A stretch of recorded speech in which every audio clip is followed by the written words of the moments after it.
সেদিন থেকে 12টা মাসকে আমি এভাবে সাজিয়ে দিয়েছি, এবং এটা চলবে কিয়ামত পর্যন্ত। এজন্য জিলহজ, কেউ শাবানকে জিলহজ বললে এটা শুধুই কুফরি হবে, আর কিছু হবে না। কি হবে বলেন?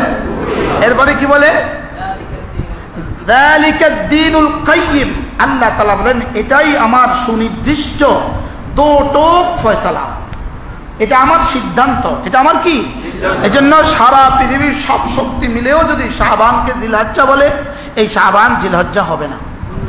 এবং শাবানে সারা পৃথিবীর সমস্ত ইন্তজাম যদি শাবানে হজ করার জন্য করে, দুনিয়াতে কেউ হজ করবে না, দুনিয়াতে কেউ কি করবে না।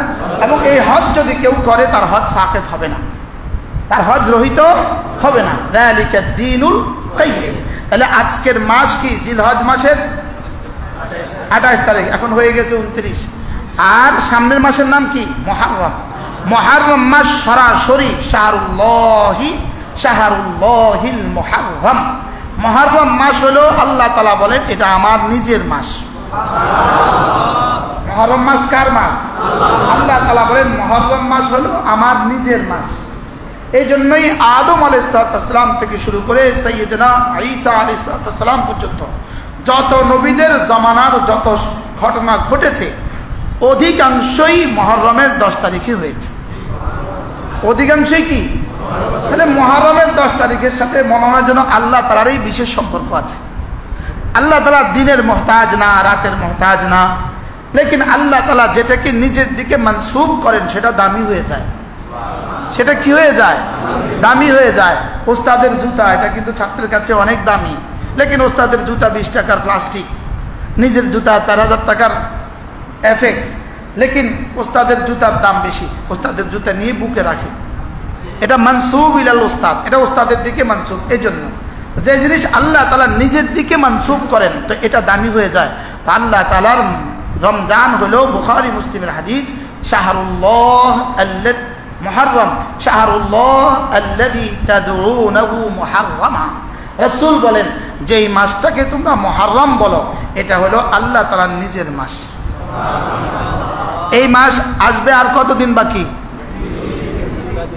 1 দিন বা 2 দিন বাকি।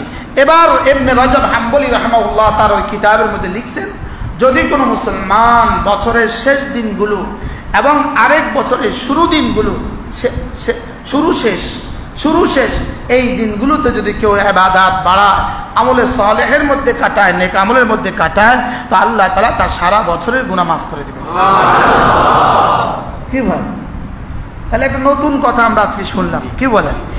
এরপরে মুহররম মাসে সমস্ত নবীদের জমানার রোজা ছিল। মুহররম মাসে রোজা ছিল কি? মুহররমের 10 তারিখে হযরত মূসা আলাইহিস সালামের উপরে রোজা ফরজ ছিল। হযরত নূহ আলাইহিস সালামের কিস্তির ঘটনা, এটা এই মুহররমের 10 তারিখে। হযরত ইউনূস আলাইহিস সালামের ঘটনা, এটা মুহররমের 10 তারিখে। আদম আর হাওয়ার ঘটনা, এটা মুহররমের কি? 10 তারিখে। হযরত মূসা আলাইহিস সালামের ঘটনা, এটা মুহররমের কি? 10 তারিখে। তাহলে মুহররমের 10 তারিখের সাথে ইসলামের এক নিবিড় ইতিহাস কি আছে। বাকি আমাদের দেশে অথবা হিন্দুস্তান পাকিস্তানে শিয়ারা মুহররমকে যেভাবে দামি করেছে, হযরত হাসান আর হুসাইনের শাহাদাতের, হযরত হুসাইন রাদিয়াল্লাহু শাহাদাতের বুনিয়াদের উপরে কারবালা হযরত হুসাইনের শাহাদাতের বুনিয়াদে, শাহাদাতের কারণে এই দিনটা দামি হয় নাই। এই দিনের দাম এর আগেই ছিল। এর আগে কি? তাহলে এই দিনের সাথে মূলত কারবালার সম্পর্ক বেশি একটা নাই। এই দিন আমি যে রোজা রাখবো, এটা কারবালার ভিত্তিতে নয়। এটা কি নয় বলেন? কারবালা আগে হয়েছে না রাসূল চলে গেছে আগে? রাসূল কি আগে চলে গেছে। তাহলে এই দিনে রাসূল করিম সাল্লাল্লাহু আলাইহি ওয়াসাল্লাম যখন মদিনায় গেলেন, রাসূল গিয়ে দেখলেন মদিনার ইহুদিরা রোজা রাখে এই দিনে। রাসূল জিজ্ঞেস করলেন, তোমরা কেন রোজা রাখো? বলে এই দিনে মূসা আলাইহিস সালামের উপর কিতাব নাজিল হয়েছে, এই জন্য আমরা এই দিনে রোজা রাখি। এই দিনে মূসা আলাইহিস সালাম ফিরআউন থেকে নিষ্কৃতি পেয়েছেন, এই জন্য আমরা রোজা রাখি। এই দিনেই ফিরআউন ডুবে গেছে, এই জন্য আমরা রোজা রাখি। রাসূল বলেন, ওয়া নাহনু আহাক্কু মিনকুম বিমূসা, তাহলে তো মূসার সাথে তোমাদের থেকে আমাদের সম্পর্ক বেশি, তোমাদের চাইতেও আমাদের সম্পর্ক কি বেশি। অতএব আমরাও এবার রাসূল ওই দিনের বেলা এলান করে দিলেন, এই শুনো শুনো শুনো, যারা আজকে রোজা রাখো নাই, ফালিয়াসুম বাকিয়াতা ইয়াউমি, সে তার বাকি দিনটা রোজা রাখো। 10টা বাজে কি বলছেন? যারা আজকে রোজা রাখো নাই তারা কি করো? আজকের বাকি দিন রোজা রাখো। আর যারা রোজা রাখছো তো তারা রাখছো। আর বললেন যে আগামী বছর যদি আল্লাহ আমাকে বাঁচিয়ে রাখেন আমি 2 দিন রোজা রাখবো। 9, 10, 9, 10। 9 তারিখ রোজা রাখবো কেন? রাসূল বলেন আমি 9 তারিখ রোজা রাখবো এর জন্য যেন 10 তারিখের রোজা ছুটে না যায়। কি বলছে? যদি 10 তারিখ হেফাজতের জন্য 9 তারিখে রোজা রাখে তো 10 তারিখ কি ছুটবে? কি হয়? তাহলে তার 10 তারিখ কি ছুটবে না। ওটার প্রস্তুতি হিসাবে কি 9 তারিখ। আর খালিফুল ইয়াহুদা ওয়ান নাসারা, ওরা যেহেতু একদিন রাখে তো আমি 2 দিন রাখবো। আমি কয়দিন রাখবো? আমি 2 দিন রাখবো। এরপর থেকে সাহাবায়ে কেরাম 2 দিন রোজা রাখতেন, 9 এবং 10। তাহলে চাঁদ ওঠা খেয়াল রাখবেন, 1 তারিখ কোন দিন হয় খেয়াল রাখবেন। এরপরে 9 আর 10 আমরা ইনশাআল্লাহ রোজা রাখবো। নিয়ত পাক্কা? নওজওয়ানদের কি নিয়ত? ইনশাআল্লাহ। আল্লাহ তৌফিক দান করেন। রাসূল করিম সাল্লাল্লাহু তাআলা আলাইহি ওয়াসাল্লাম ইরশাদ করেন, আহতাসিবু আলাল্লাহ আন ইউকাফিরা সানাতান ওয়াহিদাতান। আল্লাহ তাআলার কাছে আমি আশাবাদী যে আল্লাহ তাআলা মুহররমের 10 তারিখে রোজা রাখার দ্বারা 1 বছরের গুনাহ মাফ করে দিবেন। আর আরাফার রোজার দ্বারা 2 বছরের গুনাহ মাফ। আরাফা গেছে কত তারিখে? গত 9 তারিখে কি গেছে? আরাফা গেছে। জিলহজ মাসের প্রথম 9 দিনের রোজা, প্রত্যেক দিনের রোজার পুরস্কার 1 বছরের ইবাদতের সমান। কি হয়? যারা রাখছেন তো রাখছেন, আলহামদুলিল্লাহ। অনেকেই রাখছে। এবার যারা রাখতে পারেন নাই আগামী বছর ইনশাআল্লাহ জিলহজ মাসের প্রথম 9 দিন একাধারে রোজা রাখবো ইনশাআল্লাহ। নিয়ত পাক্কা ইনশাআল্লাহ। এটা নিয়ে ডায়েরিতে লিখে রাখবেন যে আমার নিয়ত আগামী বছর আল্লাহ যদি বাঁচিয়ে রাখেন ইনশাআল্লাহ জিলহজ মাসের প্রথম 9 দিন আমরা কি রাখবো? রোজা রাখবো। আরাফার রোজার নেকি আল্লাহ রাসূল বলেন 2 বছরের গুনাহ মাফ। স্বাভাবিকভাবে যারা হজে যান তারা রাখতে পারে না, রাখে না। রাসূল এখানে আবার রাখতে নিষেধ করছে। যারা হজে যান তারা কি তাদেরকে রাখতে নিষেধ করছে। কিন্তু আমাদের সাথে আমাদের খুলনার হযরত মাওলানা মুফতি নুরুল আমিন সাহেব হুজুর গত সফরেও হযরতের সাথে আমরা ছিলাম, এই সফরেও আমরা হযরতের সাথে ছিলাম। হযরত আরাফার দিনে ওখানেও রোজা রাখছে। হুজুর বলছে আমার তো কোনো কষ্ট হয় না, আমি রাখবো। আমি তো যদি আমি পারতাম না, আমি রাখতাম না। আচ্ছা আমরা রাখি। কি হয়? তাহলে আরাফার দিন রোজা রাখবে কারা? আরাফার বাইরে যারা আছে, যারা কি করে না আরাফাতে যায় না, তারা আরাফার বাইরে রোজা রাখবে। আর যারা আরাফার ভিতরে আছে, কারণ তাদের জন্য তো আরাফা অবস্থান ফরজ, আর বাংলাদেশে ওলাদের জন্য তো আরাফা অবস্থান ফরজ না। তো এরা আরাফার বরকতে আরাফার দিনে রোজা রাখা বরকত নিবে। আর যারা ফরজ আছে তো সে ফরজ করবে, সে আর নফলের দরকার নেই। কথা বুঝেন নাই কথা? তাইলে আমরা ইনশাআল্লাহ এবার মুহররমের 2টো রোজা রাখবো ইনশাআল্লাহ। নিশ্চয়ই আমাদের হুজুর আমাদেরকে আবার বলবেন, আগামী শুক্রবারের পরে হবে, হয় রবিবার সোমবার হবে, আমাদেরকে আগামী শুক্রবারে তো আবার মনে করাবেন। আমিও একটু মনে করিয়ে দিলাম। নফল দ্বারা লাভ কি হবে? বলে নফল দ্বারা মানুষ আল্লাহ তাআলার কাছে পৌঁছে যায়। কি ভাই কি বলছি বলেন? আমি আরো বলছি, ফরায়েজ দ্বারা মানুষ জাহান্নাম, ফরায়েজ দ্বারা ফরজ ওয়াজিবের দ্বারা মানুষ জাহান্নাম থেকে বেঁচে যায়। ফরজ ওয়াজিব ছাড়া কেউ জাহান্নাম থেকে বাঁচবে এই ধারণা কেউ যদি রাখে তো সে ভুল ধারণা করছে। ফরজ নাই, নামাজ নাই, রোজা নাই, যাকাত নাই, হজ নাই, পর্দা নাই, ফরজ নাই, ফরজ ছাড়া কেউ জান্নাতে চলে যাবে, এটা ভুল ধারণা। এটা কি ধারণা বলেন? এটা ভুল ধারণা। ফরজ ছাড়া জাহান্নাম থেকে বাঁচা যাবে না, ফরজ ছাড়া জাহান্নাম থেকে বাঁচা যাবে না। আর ফরজও আছে, আবার হাজার হাজার নফল গুনাহে কবিরাও আছে, সে সোজা জান্নাতে চলে যাবে, এই ধারণাটাও ঠিক নয়। এটা আল্লাহর সাথে কিছুটা বেয়াদবি, কিছুটা কি ডিউটি না করে পুরস্কারের আশা। কি বলছে? ডিউটি না করে কি? আপনারা ইউটিউবে বিভিন্ন সময় দেখে থাকবেন, আমার ছোট্ট ছোট্ট কিছু তাসবিহাত আছে যেগুলোর পেছনে বড় বড় পুরস্কারের ঘোষণা রাসূল শুনিয়েছেন, আমিও শুনাই, এগুলো আমরা শুনাই। লেকিন এর অর্থ এই নয় যে আপনি ফরজ ওয়াজিব বাদ দিয়ে এগুলো করবেন। ফরজ ওয়াজিব বাদ দিয়ে এগুলো করা মানে চাকরি হারানো। কি বলছি বলেন? ফরজ ওয়াজিব বাদ দিয়ে এগুলো করা অর্থ কি বলেন? মূল ডিউটি করেন নাই, শুধু নফল ডিউটি করেন, তো আপনি কি চাকরি টিকবে? ওভার টাইম করতেছে লেকিন মূল টাইম চাকরি করে নাই। কি ওভার টাইম ডিউটি করতে আসছে লেকিন মূলটা করে নাই, তো তার চাকরি থাকবে না, চাকরি হারাবে সে। তাহলে বোঝা গেছে আমরা যখনই কোনো ফজিলতের কথা বলি তো এর অর্থ হলো যার ফরজ ওয়াজিব ঠিক আছে, যার কি আছে। তাহলে নফল এই মুহররমের রোজা কে রাখবে? যার ফরজ ওয়াজিব কি আছে, ঠিক আছে। আল্লাহ আমাদেরকে তৌফিক দান করুন। ফরজ ওয়াজিব ঠিক নাই, এখন হুজুর বলছে 2 বছরের গুনাহ মাফ, একদিনেরও গুনাহ মাফ হবে না। কি হবে না বলেন? এক বেলারও গুনাহ মাফ হবে না, বলকে 2টা চটকনা বাড়াই দিব। তোরে নফল করতে কইলো কে? ফরজ বাদ দিয়া। তোকে নফল করতে বলছে কে? ফরজ বাদ দিয়া। তোরে বাড়তি কাম করতে কইছে কে? আসল বাদ দিয়া। কি ভাই, এজন্য মূল কাজ হলো ফরায়েজ, ওয়াজিবাত, সুনানে মুআক্কাদা, এগুলো হলো আমার জীবনের মূল কাজ। আমার জীবনের কি কাজ? আমার জীবনের মূল কাজ। এগুলো হলো আমাকে বানাবার উদ্দেশ্য, এগুলো আমাকে বানাবার কি? করাচির হযরত ওয়ালা রহমতুল্লাহ আলাইহি হযরত মাওলানা শাহ হাকিম মোহাম্মদ আখতার রাহিমাহুল্লাহ তাআলা তিনি বলতেন, আল্লাহ তাআলা ফরজ ওয়াজিব দিয়ে আমার পায়ে শিকল বেঁধে আমাকে জান্নাতে দিতে চান। যদি আমার সব ইখতিয়ারে দিয়ে দিত, আমাকে কিছু বাধ্য করে না দিত, তাহলে আমরা অনেকেই ফরজ ওয়াজিবও করতাম না। তো আল্লাহ তাআলা আমাকে আর এর মধ্যে ইখতিয়ার দেয় নাই না। ফরজ আর ওয়াজিবের ক্ষেত্রে তোমার কোনো সুযোগ নেই, তোমার কোনো কি নাই, ফরজ ওয়াজিবের ক্ষেত্রে তোমার কোনো সুযোগ নেই। যেন আল্লাহ তাআলা ফরজ ওয়াজিবের শিকলে বেঁধে আমাকে জান্নাতে দিতে চান। এজন্য ফরজ ওয়াজিব হলো আমার ইবাদাতে ইত্তিরারি, ইবাদাতে মজবুরি, এটা আমাকে করতেই হবে, এটা আমাকে কি করতেই হবে। আর নওয়াফিল হলো ইবাদাতে ইখতিয়ারি, এটা হলো আল্লাহ তাআলা আমার কিছু ইচ্ছা আমার সদিচ্ছার উপরে রেখে দিয়েছেন, তুমি যদি এটা করো তো বাড়তি কিছু দিয়ে দিব। তো এটা করার অর্থ কি? আগেরগুলো ঠিক রেখে, আগেরগুলো কি রেখে বলেন? আগেরগুলো ঠিক রেখে।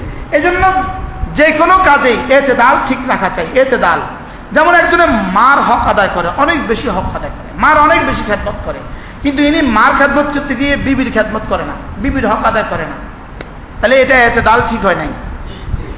এজন্য আজীব হলো ইন্নামা ইয়ামুরুকুম বিল আদলি ওয়াল ইহসান, ইন্নামা ইয়ামুরুকুম বিল আদলি। প্রতিদিন খুতবার মধ্যে এই আয়াত পড়ে কিনা? আমাদের হুজুরা দেখবেন খুতবার শেষে এই আয়াতে কারিমা পড়ে, ইন্নামা ইয়ামুরুকুম বিল আদলি ওয়াল ইহসান। আল্লাহ তাআলা আদল এবং ইহসানের হুকুম দিয়েছেন। যদিও মুফাসসিরিন বলেন এখানে আদলের একটা তাফসীর হলো তাওহীদের হুকুম দিয়েছেন। তাওহীদ, তাওহীদ মানি হলো আদলুন বাইনাল ইফরাত ওয়াত তাফরীত, এর মধ্যে বাড়াবাড়িও নাই, ছাড়াছাড়িও নাই, এটার মধ্যে কি নাই বলেন? তাহলে মার হক আদায়ের জন্য বিবির হক নষ্ট করা যাবে না, বিবির হক আদায়ের জন্য মার হক নষ্ট করা যাবে না। কি বলছি বলেন? মার হক আদায়ের জন্য আর বিবির হক আদায়ের জন্য মারটা নষ্ট করা যাবে না। মাকে মারটা দিতে হবে, বিবিকে বিবিরটা দিতে হবে। বুঝাতে পারছি আমি? মাকে মারটা দিতে হবে, বিবিকে কি বিবিরটা দিতে হবে। এটা হলো আদল। এটা হলো কি? সন্তানদেরকে সন্তানদেরটা দিতে হবে, সন্তানদেরকে কি ভাই বোনকে ভাই বোনদেরটা দিতে হবে। যিনি যেটা পাবেন সেটা তাকে সেটা দিতে হবে। তাহলে আমার ফরজ ওয়াজিব হলো আল্লাহ তাআলার হক। ফরজ ওয়াজিব কি? এটাতে আমার কোনো কি নাই, এটাতে আমার কোনো ইখতিয়ার নাই, এটাতে কোনো ছাড় নাই। এই জন্য 5 ওয়াক্ত নামাজে কোনো ছাড় নাই। যেমন একজন উমরা করতে গেল, এরকম অসংখ্য হাজি সাহেব মিলে হজ করতেই গেল, লেকিন তিনি হজ করতে গিয়ে জামাতে ইহতেমাম করেন না। আছে না নাই? হজ করতে গিয়ে জামাতে নামাজ পড়লেন না, তিনি জামাতের ইহতেমাম করলেন না। অনেক বছর আগে একজন তো একবার বলেই ফেললেন, এখানে কি নামাজ পড়তে আসছি, এখানে হজ করতে আসছি। অথচ বাইতুল্লাহ বানিয়েছেন হযরত ইব্রাহিম আলাইহিস সালাম। বাইতুল্লাহ বানায়া যে বক্তব্যটা দিয়েছেন হযরত ইব্রাহিম, সেটার মধ্যে এটা একটা কথা, আল্লাহ আমি এই ঘরটা কেন বানিয়েছি? রব্বানা লিইকিমুস সালাহ, আল্লাহ আমি এই ঘর কেন বানিয়েছি? শুধুই ওরা নামাজ পড়বে এজন্য। কি হয়? তাইলে হজের মৌসুমে গিয়া হজ করে, কিন্তু জামাতে যদি কেউ নামাজ না পড়ে, যে এই লোকটা কি পরিমাণ বদনসিব। জোরে বলে। 1 ওয়াক্ত নামাজ 1 লক্ষ ওয়াক্তের পুরস্কার। এটা কি দুর্বল হাদিস না সবল? সবল, সবল। কি মুআল্লিমুল হুজ্জাজের মধ্যে মুফতি সাঈদ আহমদ রাহিমাহুল্লাহ তাআলা তিনি লিখছেন, কোন মানুষ যদি বাইতুল্লাহতে 1 মাস নামাজ পড়ে, কয় মাস? তিনি বলেন যে বাংলাদেশে, পাকিস্তান আর ইন্ডিয়া, হিন্দুস্তানে পয়সা, নিউ ইয়র্কে আর লন্ডনে পয়সা যদি কেউ নামাজ পড়ে 950 বছর। কত বছর? বাইতুল্লাহতে 1 মাস নামাজ পড়লে তার চেয়ে বেশি পুরস্কার পাবে। আমাদের হুজুর এই মাত্র 1 মাস পড়ে আসছে। দুনিয়াতে ভিআইপি কে হয়? আমেরিকাতে যায় যার ভিসা যত বেশি দিন থাকে তিনি তত বেশি ভিআইপি হয়। আর সৌদি আরবের বেলা, মক্কা শরীফের বেলা যার ভিসা যত দিন কমে তিনি তত বড় ভিআইপি। নাউজুবিল্লাহ বলবেন। ভিআইপিদের 14 দিন, মক্কা শরীফে যাওয়ার বেলা ভিআইপিদের কত দিন?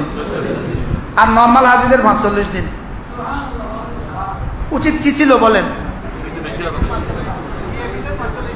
ভিআইপি হবে 50 দিন। যার দিন যত বেশি হবে তিনি তত কি হবেন? ভিআইপি হবেন। আর যার যত কম হবে সে তত ফকির। ফকির 12 দিন লেগে আসছে, টাকা নাই, ফকির। উচিত ছিল না এটা বলেন? আমেরিকা যায় 1 সপ্তাহ পরে বসে তো কি গেছে আমেরিকা? 1 সপ্তাহ পরে কেউ পাগল, 1 সপ্তাহ পরে কেউ আমেরিকাতে আয় রে, বুঝে নাই কথা। কিন্তু আমরা হয়ে গেছি কি পুরা উল্টো। এবার আমার হুজুরে কতদিন ছিলেন? মক্কা পাক্কা 30 দিন ছিলেন। সুবহানাল্লাহ। এবং জামাতে আমি দেখছি মাঝে মাঝে পিছন থেকে, কিন্তু ভিআইপি যে ধরার সুযোগ নেই। এক বেলা শুধু দেখা হয়েছে, এক বেলা মজা হয়েছে, কিন্তু আমি দেখছি, মদিনাতেও দেখছি, আমি মদিনাতেও দেখছি। 30 দিন যদি কোনো মুসলমান বাইতুল্লাহতে নামাজ পড়ে তো মুফতি সাঈদ আহমদ গনে গনে বলছেন, গনে গনে 1 বেলায় 1 লাখ, 5 বেলায় 5 লাখ।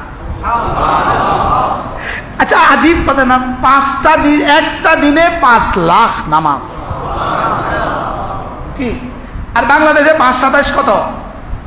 5 27 5 20 100 5 7 35 135।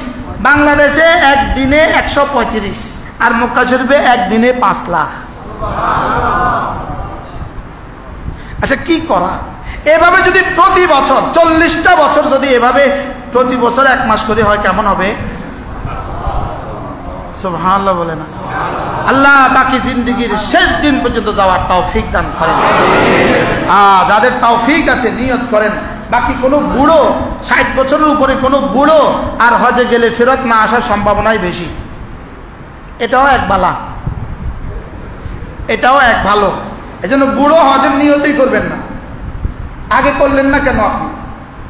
আর যারা রিটায়ারমেন্টের পরে হজে যাবেন নিয়ত করছেন, আপনিও হিসাব অন্য কিছু চুকতে পারেন, কারণ রিটায়ারমেন্টের পরে একসাথে টাকা দিবে না কেমনি দিবে এটা সরকার সিদ্ধান্ত নিতেছে। বুঝুন না? হ্যাঁ, এই জন্য এটার সিদ্ধান্ত যদি পাল্টে যেত আমরা একসাথে আর টাকাও পাবেন না, হজও করতে পারবেন না। এই জন্য হজের নিয়ত করেন ইনশাআল্লাহ, বলেন ইনশাআল্লাহ। বুড়ো হইলে না, বুড়ো হওয়ার আগে। যারা 60 65 70 হয়ে গেছে, আপনি হজে যাওয়ার চেষ্টা না করে আপনি অন্য কোনো ফিকির করতে হবে। আগে করলেন না কেন? সাজা।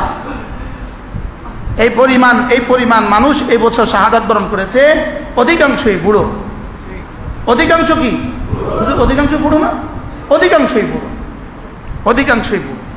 খোদা না খাস্তা কোনো দুশ্মন কোনো সিদ্ধান্ত নিয়েছে কিনা যে বুড়োরা যারা বাংলা পৃথিবী থেকে হজে আসবে এদেরকে আর দেশে ফেরত দিবে না, এরকম কোনো সিদ্ধান্ত নিয়েছে কিনা কে জানে? আল্লাহ হেফাজত করুক আমাদেরকে। তাহলে জওয়ানরা হজের নিয়ত করেন ইনশাআল্লাহ। সমস্ত চাকরিজীবীরা প্রত্যেককে হাতে ধরে বলি, পায়ে ধরে বলি, পরামর্শ দিচ্ছি, নেওয়ার দায়িত্ব আপনার। আর দ্রুত সময়ে বাংলাদেশ থেকে যেন জওয়ানদেরই হজের কাফেলা চালু হয়ে যায়। ঠিক হয় না ইনশাআল্লাহ? হ্যাঁ, আপনি 70 বছর আর 75 বছর বয়সের বাবারে আদর করে হজে পাঠাইয়েন না। কি বলছি কোন? আদর করে কি পাঠাইয়েন না? এ বাবা কষ্ট পাবে, এ বাবা ভীষণ কষ্ট পাবে।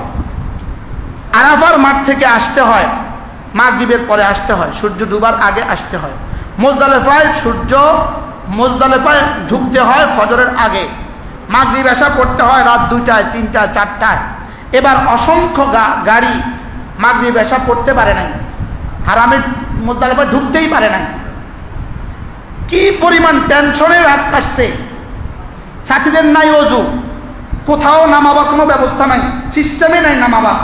আর ওইদিকে 4টা, পৌনে 4টা বাজি গেছে, মাগরিব এসে এখনো পড়া হয় নাই। কি অবস্থা সাথীদের? হৃদয়ের কষ্টের কোনো সীমা নাই। শেষ পর্যন্ত শুধুই বিদায়াতুল মুজদালিফা, মুজদালিফার সীমা দেখা যায় এই জায়গাতে আইসা। আমি ড্রাইভারকে বলছি, তোমার যা হওয়ার হোক, তুমি আমার এখানে নামা দাও, কারণ আমার তো সময় আছে 15 মিনিট। সারা রাতের জার্নি, অজু ইস্তেঞ্জার ব্যবস্থা নাই, এই সময় নামাজটা কেমনে পড়বে? নাই বাথরুম, নাই পানি। এই সময় আমার বাকি রয়েছে কোন কয়েকটা নামাজ, মাগরিবের এসা। কোন রকমে আমরা যখন নামি তখন 10 মিনিট বাজে, আর 10 মিনিট বাকি আছে। 10 মিনিট পানি খাওয়ার পানি এরকম ছোট্ট একটা বোতল দিয়ে কোন রকমে অজুটা কইরা মাগরিবের 3 রাকাত আর এশার 2 রাকাত আমরা পড়ছি। যেই পড়ছি পড়া শেষ, ফজরের আজান। রিক্সটা কেমন হয়েছে বলেন? অথচ লক্ষ লক্ষ হাজি তখনও রাস্তায় রয়ে গেছে। এদের ফজরে আসা আমাদেরকে তো রব মানে কি পরিমাণ রহম করছে, কি পরিমাণ রহম করছে। ওই আমাদের দেশে বলে না, কানের গোড়া দিয়ে গেছে। কি শেষ টাইমে আল্লাহ একটুখানি সুযোগ দিছে। আর এরপরে যত লক্ষ লক্ষ হাজি ঢুকছে, এদের ফজর আর মাগরিব, ফজর মাগরিব আর এশা কোথায়? এরপরে উকুফে মুজদালিফা ওয়াজিব। উকুফে মুজদালিফা কোন সময়? ঠিক সুবহে সাদেকের পর থেকে উকুফে মুজদালিফা। এরা তো মুজদালিফা ঢুকতেই পারে নাই, এরা রয়ে গেছে রাস্তায়। 8টায়, 9টায়, 10টায় ঢুকছে আর মুজদালিফার সীমা। এজন্য বুড়ো হজে যাওয়ার চেষ্টাও করবেন না, বুড়ো বাপ মাকে হজে পাঠাবেন না। না বুঝে বলেন কি বলছি? আপনার টাকা হয়ে গেছে, আপনি সৌদি আরব থাকেন, বিদেশে থাকেন, টাকা আছে, আদর করে বুড়ো বাপ মাকে হজে পাঠাইছেন। বুড়ো বাপ মাকে হজে পাঠাইয়া নিজেরও বাপ মারাও কষ্ট দিলেন, পুরা কাফেলা সকলে কষ্ট পাইলেন। আমার এই কথা কে জানেন? কেমন কষ্ট পাই। আর ফরজ যদি হয়ে যায়, তখনও যদি সে হাঁটতে না পারে, তখন অন্য চিন্তা করবে। যার যখন ফরজ হয় সাথে সাথে হজ। বলেন কি বলছি? বলেন ইনশাআল্লাহ। বলেন ইনশাআল্লাহ। হজ আগে করবেন না বুড়ো হইলে করবেন? যার যখন ফরজ হয় তখন কি করবেন? আর 70 বছর 75 বছর ফরজ হয়ে গেছে, যদি যাইতে হয় ঋণ টিন সব পরিশোধ করে বিদায় টিদা লয়ে চলে যাবে। ফিরে আসার নিয়ত আর যাইয়েন না। আল্লাহ আমাদেরকে হজ করার তৌফিক দান করেন। কেন করছি না হজ? হজ সকলেই নিয়ত করে, আরো পরে করবো, আরো পরে করবো, আরো পরে করবো। এখন নিয়ত করেন হজ করবো ইনশাআল্লাহ। আল্লাহ তৌফিক দান করেন। ইসলাম একটু আমাদেরকে বলে দেন, আল্লাহ তৌফিক দান সবাই। আল্লাহ রাসূল বলেন, আল্লাহুম্মা গফিরিল হাজ ওয়াগফির লিমান ইস্তাগফারা লাহুল হাজ। আল্লাহ হাজী সাহেবকেও মাফ করে দেন। হাজী সাহেব যাদের জন্য মাফ চায় তাদেরকেও মাফ করে দেন। আল্লাহ হাজী সাহেবকে মাফ করে দেন। হাজী সাহেব যাদের জন্য মাফ চায় তাদেরকেও কি করে দেন? তাদেরকেও মাফ করে দেন। এই জন্য হুজুর কালকেই আসছে, আলহামদুলিল্লাহ আমাদের জন্য দোয়া করছে। আল্লাহ তাআলার জন্য আমাদের সকলকে তাড়াতাড়ি সময়ে হজের তৌফিক দিয়ে দেন। আল্লাহ আমাদের সকলকে তৌফিক দান করেন। কি জানি বলতেছিলাম? যার হক যাকে দেওয়া, মনে আছে? মার হক মাকে দেওয়া, বিবির হক কি দেওয়া? বিবিকে দেওয়া। তাহলে ফরজকে ফরজ হিসাবে করা, ওয়াজিবকে ওয়াজিব হিসাবে করা, নফলকে নফল হিসাবে করা। তাহলে মুহররমের 2 রোজা রাখবো তো? লেকিন এই 2 রোজা রাখলে গুনাহ মাফ করে দিবে কাদের? যাদের ফরজ ওয়াজিব কি আছে? আল্লাহ আমাদের সকলকে তৌফিক দান করেন। এই কথা বলার জন্য একটু বিক্ষিপ্ত কথা হয়ে গেছে। আল্লাহ আমাদের সকলকে হজ্জে মাবরুর নসিব করেন। বাইতুল্লাহর প্রেম যার হৃদয়ে নাই, বাইতুল্লাহর প্রেম আর ভালোবাসা যার হৃদয়ে নাই, সে আবার মুসলমান হয় কিভাবে? কি আমাদের আনিসুর রহমান আশরাফি, মৌলানা আনিসুর রহমান আশরাফি, সে অনেক সুন্দর বলে। সে বলে যে 2 চোখ বাইতুল্লাহর কালো গিলাপ দেখে নাই, সে পৃথিবীতে আর দেখলোটা কি? কি সে পৃথিবীতে আর কি দেখলোটা কি? বাইতুল্লাহর জন্য ভালোবাসা, বাইতুল্লাহর ভালোবাসা মূলত রবকে ভালোবাসা। এই জন্য হজে গিয়ে সে নামাজ জামাতে পড়ে না, এটা আসলে হজে যায়ই নাই। বুঝেন নাই কথা? এই জন্য আমাদের আদিব শাহ হুজুর দামাত বারাকাতুহুম, হযরত মাওলানা আবু তাহের মেজবা দামাত বারাকাতুহুম, তিনি তার বিখ্যাত রচনা বাইতুল্লাহর মুসাফিরের মধ্যে লিখছেন, হে বন্ধু, তোমার হজ যেন হয় কোন আল্লাহওয়ালার সঙ্গে। কি বলছি বলেন? তোমার হজ যে না হয় কোনো আল্লাহওয়ালার সঙ্গে, যদি কোনো আল্লাহওয়ালার সঙ্গে হজ না হয় তো তুমি শুধুই গেলা আর কি, শুধুই গেলা। দেখেন দুনিয়াতে মানুষ যদি না চিনে তাহলে ঘর পর্যন্ত পৌঁছতে কাউকে জিজ্ঞেস করে, ভাই বলেন তো ওটা কি। একবার আমরাই আমাদের গাড়ি পথ হারায় গেছে, মক্কা শরীফ যাওয়ার পথে, মদিনা থেকে যাওয়ার পথে পথ হারায় গেছে, কোনোভাবেই আর পথ পায় না। কত জমলেই তো সে জিগাইলো, ড্রাইভার জিগায়, ভাই হারামের রাস্তা, ভাই হারামের রাস্তা। তো যাকে ইচ্ছা তাকে জিজ্ঞেস করতেছে। তো আমার গাইড আমাকে হারাম পর্যন্ত পৌঁছাবে, আর কোনো আল্লাহওয়ালার সাথে হজ করলে ওই আল্লাহওয়ালার সহবতে আমাকে আল্লাহ পর্যন্ত পৌঁছাবে। একটা হলো দুনিয়ার সফর, আর একটা হলো উপরের সফর। কি ভাই, একটা হলো কি ড্রাইভার কোথায় পৌঁছায় আমারে, হারাম পর্যন্ত পৌঁছাবে, গন্তব্য পর্যন্ত পৌঁছাবে। লেকিন কোন আল্লাহওয়ালা আমাকে কোন পর্যন্ত পৌঁছাবে, আল্লাহ পর্যন্ত পৌঁছাবে। এই জন্য হজের আগে প্রথম নিয়ত করবেন আমি হজটা কার সাথে করব। মনে থাকবে ইনশাআল্লাহ, মনে থাকবে। আচ্ছা, যে মুআল্লিম এহরাম ছাড়া মক্কা শরীফে ঢুকে এই মুআল্লিমের কি জবাব দিবেন আপনি? ইনি মুআল্লিম সাহেব,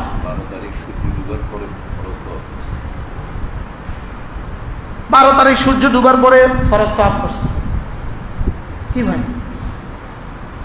কি করবেন? আচ্ছা, এই মুআল্লিম সাহেব ভাই চুল কাটে না, এরকম মুআল্লিম আছে না?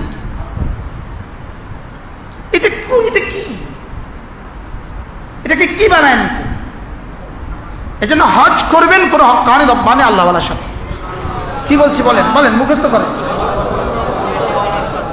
আর হজে যাওয়ার আগে নিয়ত করবেন আমি হজে যাচ্ছি, আমি প্রতিটা নামাজ এমন ভাবে আমার প্যাকেজ করব আমি যেন প্রতিটা নামাজ হারামে পড়তে পারি।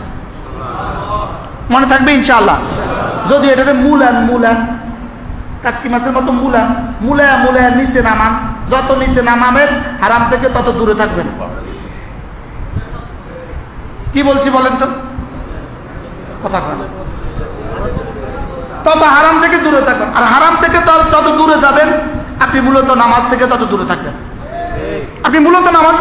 থাকবেন। ওই যত মূলাবেন তত পাহাড়ের উপরে উঠবেন, তত কত কোথায় উঠবেন, পাহাড়ের উপরে উঠবেন। এই জন্য বলবেন যে হুজুর, বলবেন যে টাকা পয়সার কোনো মাসালা নাই, হারামের পাশে রাখবেন, পাশে টাকা 1 লাখ বাড়ায় নেন। মুআল্লিমকে কিন্তু 1 লাখ টাকা বাড়ায় দিতে রাজি না, কিন্তু তেনা কিনতে কিন্তু 2 লাখ টাকা খরচ করে। ঠিক আছে না আমার কথা? মুআল্লিমকে কিন্তু 1 লাখ টাকা বাড়া দিতে রাজি না, কিন্তু কি কিনতে কত কিছু কিনে না, কত কিছু না, কত কিছু কিনতে শেষে আবার জরিমানা দিতে হয়। লেকিন মুআল্লিমকে টাকা দিতে রাজি না। তাহলে আমাদের হজ হবে বাইতুল্লাহর সাথে। মনে থাকবে? আপনাদের সবার জন্য কথাগুলো বলছে। যিনি যেদিন হজ করবেন আগে জিজ্ঞেস করবেন রাখবেন কোথায়, মক্কার পাশে রাখবেন কিনা বলেন, সাধ্যের ভিতরে হারামের পাশে রাখবেন কিনা বলেন। আমি 30 দিন কিন্তু হারামে নামাজ পড়ব, কম না ইনশাআল্লাহ। আমি কিন্তু হারামে নামাজ পড়ব, আমাকে হারামের পাশে রাখতে হবে। এই কথা কইবেন নি? যে যার লগে যাবেন তার এই কথা কইবেন।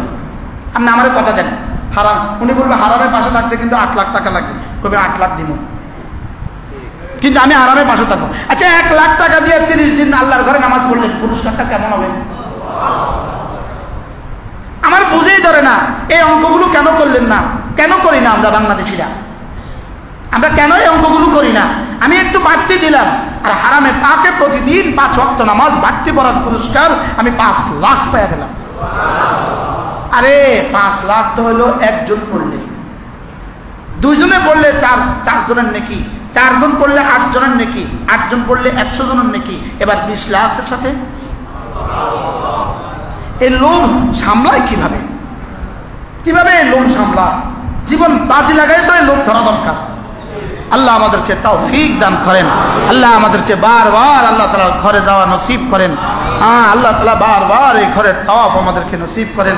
আগামী জিলহজ মাসের 9 জিলহজ্জায় আল্লাহ তাআলা আমাদেরকে আরাফার মাঠে আবার হাজিরের তৌফিক দান করেন। আল্লাহ তাআলা এই মজলিসে যতজন আমরা জমা হয়েছি সকলকে আল্লাহ তাআলা মাফ করে দেন। আমি আপনাদের সামনে যে আয়াতে কারিমা তেলাওয়াত করেছি ওয়াযকুর ইসমা রাব্বিক ওয়া তাবাত্তাল ইলাইহি তাবতীলা। এটা একটা আয়াতে কারিমা। হ্যাঁ, যদি আমরা এটা বুঝতাম, এটা বোঝার যোগ্যতা আমার নাই, এটা বোঝার যোগ্যতা আমাদের মতো ছোটখাটো মুলুবির নাই। এটা যারা বুঝতো তারা কবরে চলে গেছে।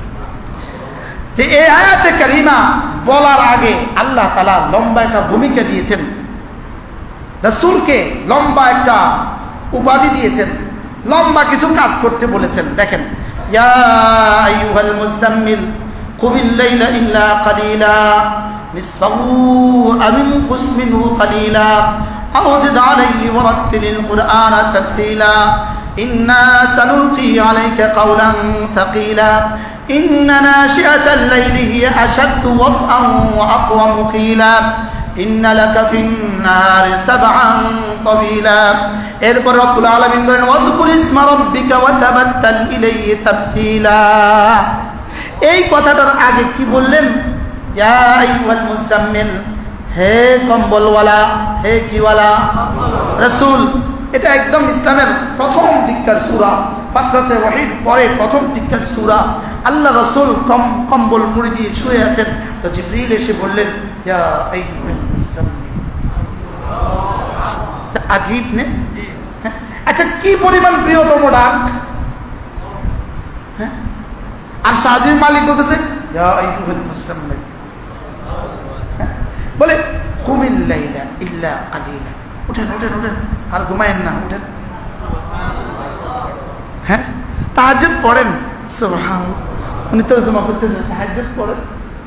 কুমিল লাইলা ইল্লা কালিলা, কুমিল লাইলা ইল্লা কালিলা, আপনি রাত্রিতে উঠুন। কুমিল লাইলা, আপনি রাত্রিতে উঠুন। কতক্ষণ ঘুমাবেন? ইল্লা কালিলা, অল্প সময় ঘুমাবেন। অল্প সময় কি করবেন? এবার কি বলে রব? এবার ঠিক করে দেয়, নিসফাহু আও ইনকুস মিনহু কালিলা, অর্ধেক ঘুমান, অর্ধেক জাগেন। কি বলে? অর্ধেক ঘুমান, নিসফাহু অর্ধেক, আও ইনকুস মিনহু কালিলা, অথবা অর্ধেক থেকে একটু বেশি করেন, অর্ধেক থেকে বেশি ঘুমান, অর্ধেক থেকে কি বেশি ঘুমান। আজিব। এই নোয়াখালী সৈয়দ আব্দুল মজিদ নদীম কোন মাঠে আসতো? জেলা স্কুল মাঠে। হযরত সৈয়দ আব্দুল মজিদ নদীম রাহমাহুল্লাহ পাক এই মাঠে কি বলছেন? হযরত মাওলানা মুস্তাফা আল হুসাইনি রাহমাহুল্লাহ তাআলা তরজমা করছেন। হুসাইনি সাহেব নাকি এখানে বয়ান করছেন না? অনেক বছর মাসিক। আল্লাহ হুজুরের কবরকে জান্নাতের টুকরো বানিয়ে দিন। হযরত সৈয়দ আব্দুল মজিদ নদীম রাহমাহুল্লাহ তাআলা তিনি এখানে বলছিলেন, আল্লাহ তাআলা যেন হাবিবকে বলেন, হাবিব আপনি না, আজিব, আপনি না আমার জন্য দাঁড়িয়ে থাকতে আপনার ভাল লাগে, আর আপনি না মাঝে মাঝে একটু শুয়ে গেলে আমার ভাল লাগে। হুজুর বলতেছে, আমিও শুনছি, আপনাকে শোয়া দেখতে আমার কাছে ভাল লাগে। আরে সুবহানাল্লাহ, আপনি এতটা দাঁড়াবেন না, অর্ধেক দাঁড়ান, বাকি সময় ঘুমান। আপনাকে শোয়া দেখতে আমার কি লাগে? বাচ্চা খানা খাইতে দেখলে বাবার ভাল লাগে না? হ্যাঁ, বাচ্চা অসুস্থ, বাচ্চাটা ঘুমায়, এবার বাবার ভাল লাগে না? বাবার ভাল লাগে। তো আল্লাহ তাআলা বলেন, হাবিব আপনি একটু ঘুমান। সুবহানাল্লাহ, আপনাকে শোয়া দেখতে আমার কি লাগে? আপনি নামাজে দাঁড়াইলে আপনার ভাল লাগে, আর আপনাকে শোয়া দেখলে আমার ভাল লাগে। তো এবার আল্লাহ তাআলা বলেন, হাবিব আপনি যে রাতে দাঁড়াবেন, আপনি রাত্রি কেন দাঁড়াবেন? আমি না আপনার কাছে একটা ভারী কিতাব দিয়েছি। আমি আপনার কাছে একটা ভারী কি? আমি আপনার কাছে না একটা ভারী কিতাব দিব, বড় ওজনী কিতাব। এটা ওজন কদ্দুর? এটা 7 আসমানের উপরে রেখে দিলে আসমান ফেটে চৌচির হয়ে যেত। এটা জমিনে রেখে দিলে জমিন ফেটে যেত। এটা এত ভারী, এটা এত ভারী। কোরআন কত ভারী, কে কাকে বুঝাবে? কোরআন কত ভারী। ইন্না আরাদনাল আমানাতা আলাস সামাওয়াতি ওয়াল আরদি, 7 আসমানের উপরে আমি দিয়েছিলাম, 7 জমিনের কাছে আমি দিয়েছিলাম। ফাআবাইনা আন ইয়াহমিলনাহা, সকলে একসাথে বলে উঠলো আমরা পারবো না। ওয়া হামালাহাল ইনসান, মুহাম্মদ সাল্লাল্লাহু আলাইহি সাল্লাম এক বাচ্চা, তিনি দাঁড়িয়ে বললেন আমি পারবো। এখানে ইনসানের এক তরজমা রাসূল, এক তরজমা কি? রাসূল। আর আরেক তরজমা হলো ইনসান মানে মানুষ। এই জন্যই তো আমাদের 7 বছরের বাচ্চা কোরআনের হাফেজ। ওয়া হামালাহাল ইনসান ইন্নাহু কানা যালুমান জাহুলা। কি পরিমাণ ভারী, কি পরিমাণ ভারী। তাহলে এই ভারী কিতাব আমি আপনাকে দিব। আর আপনি যদি রাত্রে উঠেন, এটা না, এই ভারী কিতাবটা আপনার হৃদয়ে বসাবার জন্য অনেক উপযোগী। সুবহানাল্লাহ বলেন। এই জন্যই আমাদের হেফজখানা ছাত্ররা কটা বাজে উঠে? আমাদের হেফজখানা ছাত্ররা কটা বাজে উঠে? 3টা, 3:30 বাজে উঠে। ওরা অজু করে যে কত দ্রুত, কি পরিমাণ তাড়াতাড়ি অজু করে। অজু কইরে আইসা কোনো মাদ্রাসার নিজাম থাকে 2 রাকাত নামাজ পড়ে মুখতাসার, এরপরে একটুখানি মুনাজাত দেয় মুখতাসার, এরপরে সে পড়তে শুরু করে। কি ভাই, ওই সময় এই বাচ্চা তার নামও মনে থাকে না, কিছুই মনে থাকে না, বেহুশ হয়ে পড়ে। এটা সবকের সময়, এখানে সবক মুখস্থ করতে হবে তাকে। এই পড়াটা আল্লাহ তাআলা বলেন, ইন্না নাশিআতাল লাইলি হিয়া আশাদ্দু ওয়াতআন ওয়া আকওয়ামু কিলা। আপনার না, আমি আপনার কাছে একটা ভারী কিতাব পাঠাবো, এই কিতাবটা আপনি যদি রাত্রে উঠেন এটা হৃদয়ে বসতে সহায়ক হবে। তাহলে বোঝা গেছে এখান থেকে আমাদের হেফজখানা ছাত্ররা কি করে ভোর রাত্রে। এই জন্য ভোর রাতে সবক পড়া ছাড়া পৃথিবীর কোনো হাফেজ হয় নাই। হুজুর কি কর, ভোর রাতে সবক পড়া ছাড়া পৃথিবীর কোনো হাফেজ হয় না। আচ্ছা, এবার আল্লাহ তাআলা বলেন রাতের বেলা একটু উঠবেন, পড়বেন, কোরআন কারীম পড়বেন, এটা আপনার হৃদয়ে আমি বসিয়ে দিব। কারণ দিনে তো আপনার অনেক কাজ আছে। ইন্না লাকা ফিন-নাহারি সাবআন তাওয়িলা। সাবহুন মানে সাঁতার কাটা। সাবহুন মানে কি কাটা? সাঁতার কাটা। এখানে আল্লাহ তাআলা বলেন আপনার না দিনের বেলায় সাঁতার কাটা আছে। বাংলা তরজমা করতেছি, আপনার দিনের বেলা কি আছে? সাঁতার কাটা। সাঁতার কাটার বাংলা ভাষায় কি বলে? সন্তরণ। কি বলে? সন্তরণ। সন্তরণ শব্দটা বড় কঠিন শব্দ, কিন্তু বাংলা শব্দের তর্জমা করতে গিয়ে এটা বলে নিশ্চয়ই দিনের বেলা আপনার জন্য রয়ে গেছে সন্তরণ, অর্থাৎ সাঁতার কাটা রয়ে গেছে। এর অর্থ কি? দিনের বেলা তো আপনি কি করবেন? উম্মতের দুয়ারে দুয়ারে কালেমার ফেরি করবেন। উম্মতের দুয়ারে দুয়ারে আপনি কালেমার দাওয়াত নিয়ে ফিরবেন। ডোর টু ডোর আপনি ফিরবেন, দরজা থেকে দরজা আপনি ফিরবেন, গ্রাম থেকে গ্রামে, শহর থেকে শহরে আপনি তো ফিরবেন দিনের বেলায়। দিনের বেলায় তো আপনার অনেক ব্যস্ততা আছে, এই জন্য দিনের বেলায় ব্যস্ততার জন্য আপনি রাত্রে উঠে কোরআন কারীম তেলাওয়াত করবেন। এবার রব্বে কারীম বলেন এত লম্বা ভূমিকার পরে দিনের বেলায় আপনার দাওয়াতের ব্যস্ততা, রাতের বেলায় তেলাওয়াতের ব্যস্ততা, সব ব্যস্ততার ফাঁকে মাঝে মাঝে ওয়াযকুর ইসমা রাব্বিক, মাঝে মাঝে জিকির করবেন। মাঝে মাঝে কি করবেন? জিকির করবেন। আচ্ছা, এবার কি বলে আর কি করবেন জানেন? ইয়া রাসূলুল্লাহ, ইয়া আইয়ুহাল মুজাম্মিল, আর কি করবেন জানেন? মাঝে মাঝে না ওয়াতাবাত্তাল ইলাইহি তাবতিলা, মাঝে মাঝে না সারা পৃথিবীর সবগুলো ছেড়ে দিয়ে, সারা পৃথিবীর সব ভালোবাসাকে পিছনে দিয়ে, স্ত্রীদের ভালোবাসা পেছনে রেখে, সন্তানদের ভালোবাসা পেছনে রেখে, পৃথিবীর সমস্ত ভালোবাসাকে পেছনে দিয়ে ওয়াতাবাত্তাল ইলাইহি তাবতিলা, মাঝে মাঝে আমাতে আর তোমাতে বিলীন হয়ে যাবেন। সুবহানাল্লাহ।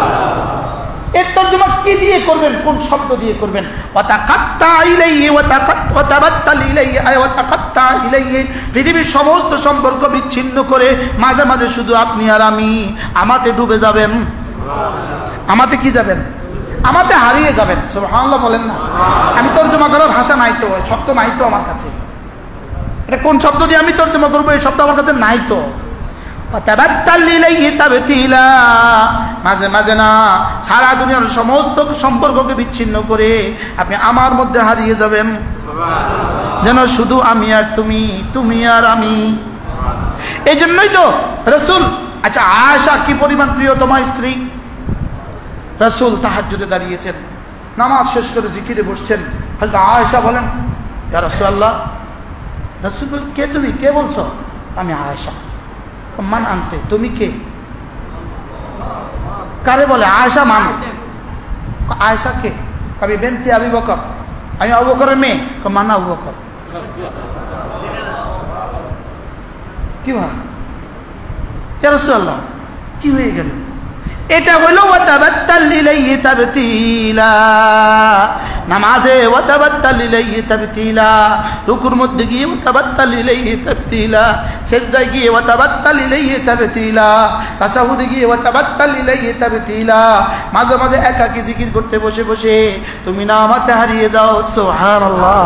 তুমি আমাতে কি যাও বলেন? সামনে তুমি শুধু আমাকে রাখো, সামনে শুধু কি রাখো, সামনে শুধু শুধু আমাকেই রাখো, তোমার হৃদয়ে শুধু আমাকেই রাখো। হযরত নানুপুরি রহমতুল্লাহ আলাইহি, আল্লাহ হযরতের কবরকে জান্নাতের টুকরো বানিয়ে দেন। কি মানুষ ছিল। আমরা হযরতের কাছে যখন ইতিকাফ করতাম, হযরত কালেমায়ে তয়্যিবা লিখে দিতেন বড় করে, একটা প্লেটের মধ্যে, সিলেটের মধ্যে চক দিয়া কালেমায়ে তয়্যিবা লিখে দিতেন, লিখি কালেমায়ে তয়্যিবা চোখের সামনে দিয়ে দিতেন, এভাবে চোখের সামনে দিয়ে দিতেন, আর মাথার উপরে একটা চাদর ঢেলে দিতেন। এবার তুমি এই কালেমা আর তুমি আর আসমান, এটা সামনে দিছেন কি লেগা? এটা কোনো সুন্নত না, ফরজ ওয়াজিব না, দিছেন তুমি এটার মধ্যে একটু ভাবো, এটার মধ্যে একটু কি। আবার মাঝে মাঝে ওটা সরাইয়া আরেক স্লেটের মধ্যে আল্লাহ শব্দ লিখতেন, চকে বড় করি আল্লাহ শব্দ লিখতেন, লিখে এটা সামনে দিয়ে দিতেন। এবার তুমি কতক্ষণ এই শব্দ নিয়ে থাকো? এটা কি ছিল? তুমি না সারা দুনিয়ার সমস্ত সম্পর্ক ছিন্ন করে মাঝে মাঝে আমাতে হারিয়ে যাও। সুবহানাল্লাহ। আমি আর তুমি, তুমি আর আমি হয়ে যাও।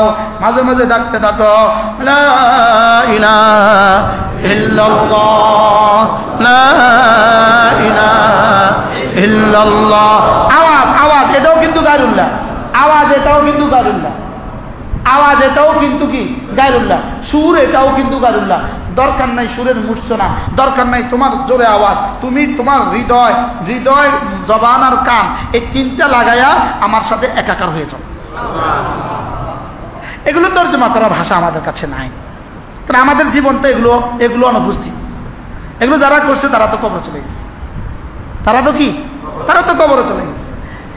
এই জন্য আওয়াজ, খুব বেশি আওয়াজ দেওয়া জরুরি না, মাঝে মাঝে চুপে চুপে একাই কি সুবহানাল্লাহ, সুবহানাল্লাহ, সুবহানাল্লাহ, সুবহানাল্লাহ, সুবহানাল্লাহ, সুবহানাল্লাহ, সুবহানাল্লাহ, সুবহানাল্লাহ, সুবহানাল্লাহ, সুবহানাল্লাহ, আলহামদুলিল্লাহ, আলহামদুলিল্লাহ, আলহামদুলিল্লাহ, আলহামদুলিল্লাহ, আলহামদুলিল্লাহ, আলহামদুলিল্লাহ, আলহামদুলিল্লাহ, আলহামদুলিল্লাহ, আলহামদুলিল্লাহ, আলহামদুলিল্লাহ, আলহামদুলিল্লাহ, আল্লাহু আকবার, আল্লাহু আকবার, আল্লাহু আকবার, আল্লাহু আকবার, আল্লাহু আকবার, আল্লাহু আকবার, আল্লাহু আকবার, আল্লাহু আকবার, আল্লাহু আকবার, আল্লাহু আকবার, লা ইলাহা ইল্লাল্লাহ, লা ইলাহা ইল্লাল্লাহ, লা ইলাহা ইল্লাল্লাহ, লা ইলাহা ইল্লাল্লাহ, লা ইলাহা ইল্লাল্লাহ, লা ইলাহা ইল্লাল্লাহ, লা ইলাহা ইল্লাল্লাহ, লা ইলাহা ইল্লাল্লাহ, লা ইলাহা ইল্লাল্লাহ, লা ইলাহা ইল্লাল্লাহ, মুহাম্মাদুর রাসূলুল্লাহ। কি বলেন এখন? আসলে কি মনে হয়, এই যে আমরা হয়তো সর্বোচ্চ 3 মিনিট করছি, 3 মিনিট না 2 মিনিট করছি, এই যে মনে হয়, আপনাদের কি মনে হয় এখন কি তাবাত্তুল হয়ে গেছে? কি হয় নাই বলেন? তাবাত্তুল এই শব্দটা মুখস্থ করেন না, তাবাত্তুল বলেন। তাবাত্তুল মানে কি? সমস্ত সম্পর্ক বিচ্ছিন্ন করা। বলেন, সমস্ত সম্পর্ক কি করা? শুধু কার সাথে সম্পর্ক করা? তাহলে এই আমাদের এই 3 মিনিট কি এটা হয়ে গেছে আসলে? হ্যাঁ, এটা আমরা একটু রিহার্সাল করলাম, আমরা একটু মস্ক করলাম আর কি, একটু করলাম আর কি, যেন এভাবে কিছুটা করার, প্রতিদিন প্রতি রাত কিছুটা করার তৌফিক হয়ে যায়। কি বলেন? ইনশাআল্লাহ বলেন না? ইনশাআল্লাহ। আপনি ফজর পড়ে ঘরে গেলেন, রাতে উঠতে পারেন নাই, ফজর পড়ে একটু হেঁটে হুটে চা চু খেয়ে ঘরে গেলেন, এবার আপনি দরজা লাগাবেন, ঘুমাবেন। এই সময় যদি 10টা মিনিট এমন করে করেন কেমন হবে বলেন না? ইনশাআল্লাহ মওতের পরে তো তাবাত্তুল হবেই, ওই তাবাত্তুলের আর কি লাভ হবে? কবরে তাবাত্তুল হবে কি হবে না বলেন? কবরে কার কার সাথে সম্পর্ক থাকবে? আর তো তাবাত্তুল কি কবরে নিয়ে এখতিয়ার করতে বলছে না কবরের আগে? কি হয় দুনিয়াতে থাকতে তাবাত্তুল না দুনিয়ার পরে তাবাত্তুল? সেটা কবে করবে না? হ্যাঁ, ভোর রাত্রে উঠলেন, ভোর রাত্রে উঠে চুপি চুপি ওযু করলেন, চুপি চুপি 2 রাকাত নামাজ পড়লেন, এরপরে তাসবিহটা হাতে নিলেন, এভাবে একটু করলেন তো কেমন হবে বলেন? আরে করবো তো ইনশাআল্লাহ। কবে করবেন? মরার আগে না মরার পরে? আজকে থেকে ইনশাআল্লাহ। আল্লাহ তৌফিক দান করেন। বাসে গাড়িতে বসছেন, নিজের গাড়িতে নিজে, ড্রাইভার সামনে বসা, আপনি পিছনে বসা, আপনি একাই কি আছেন, আপনি এভাবে কিছুক্ষণ করেন না? কি চোখটা বন্ধ করে কিছুক্ষণ করেন না? আপনি দোকানে বসে আছেন, এই মুহূর্তে কোনো ব্যস্ততা নাই, এই মুহূর্তে কিছুটা করেন না? হ্যাঁ,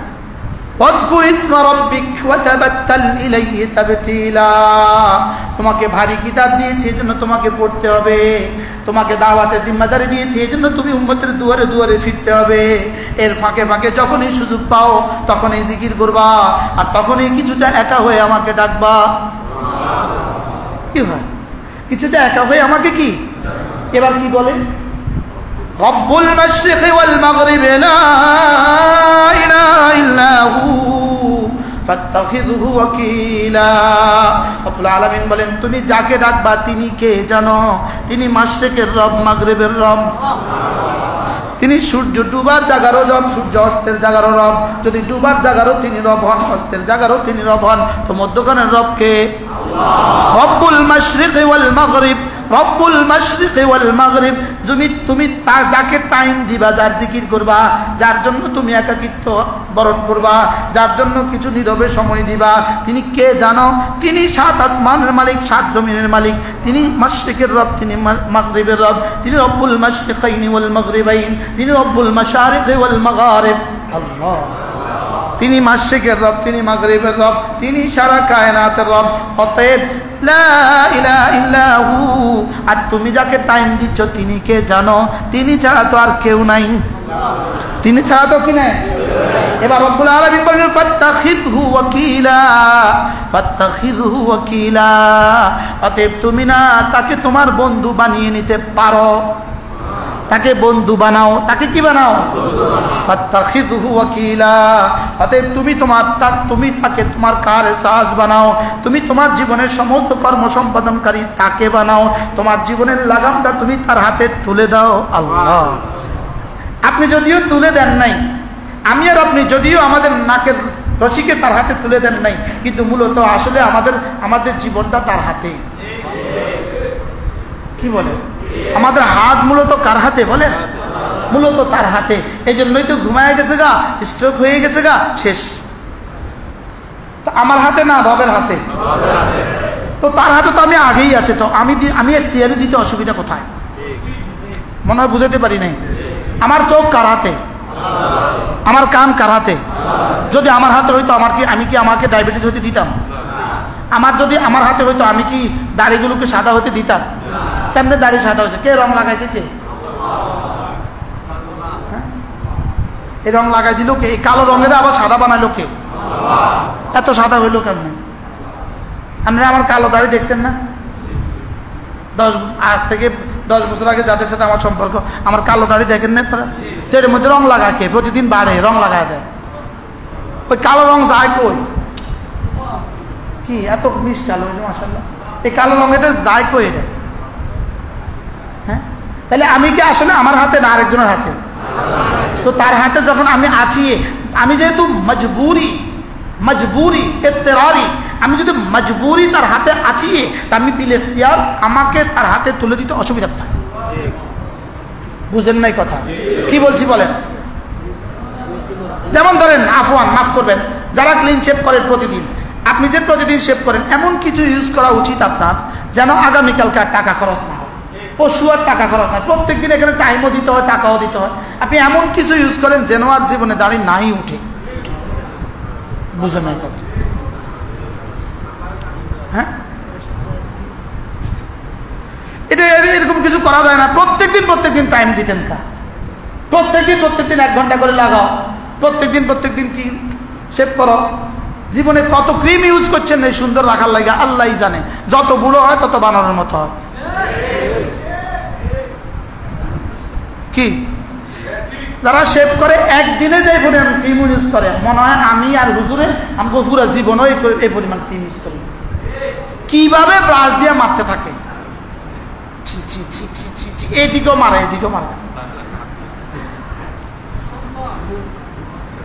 মারে না বলেন, কি পরিমাণ মারে।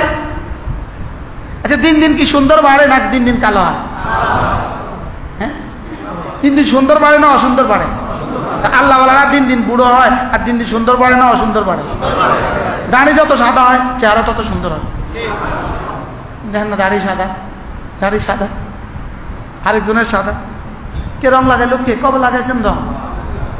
হ্যাঁ, রব্বুল মাশরিকি ওয়াল মাগরিবি লা ইলাহা ইল্লা হু ফাত্তাখিযুহু ওয়াকিলা।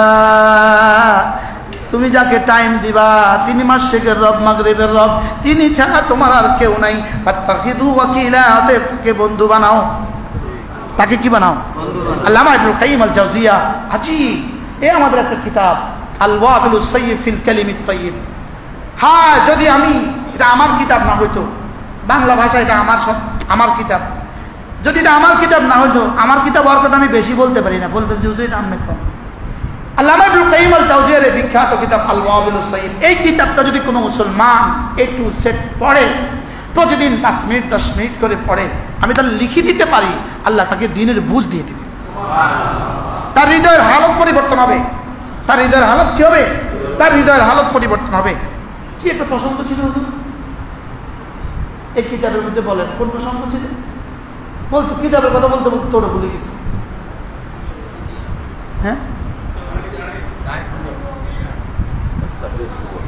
ফাত্তাখিযহু, হ্যাঁ, পুরা মনে আসতেছে না।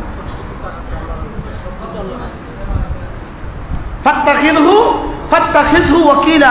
আল্লামা ইবনুল কাইয়িম আল জাওজিয়া এই কিতাবের মধ্যে লেখেন, কেউ যদি আল্লাহ ছাড়া অন্য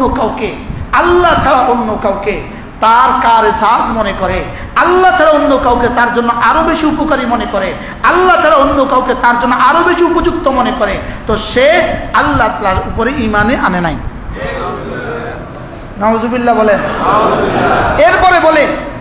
এরপরে বলে যদি কেউ তার নফস থেকে অন্য কাউকে বড় দুশমন মনে করে, মনে করে, সে নফসকে এখনো চিনে নাই। কি বলছি? মানুষের সর্বসাকল্যের দুশ্মন হয় 5 প্রকারের। দুশ্মন কয় প্রকারের? 1 নাম্বার হলো নফস। 1 নাম্বার কি? 2 নাম্বার হলো নারী। 2 নাম্বার কি? 3 নাম্বার হলো দুনিয়া, হুব্বে মাল হুব্বে যা, এই হলো 3 নাম্বার। 4 নাম্বার হলো হুকুমত, 5 নাম্বার হলো শয়তান। কয়টা? সিরিয়ালে বলেন। 1 নাম্বার কি?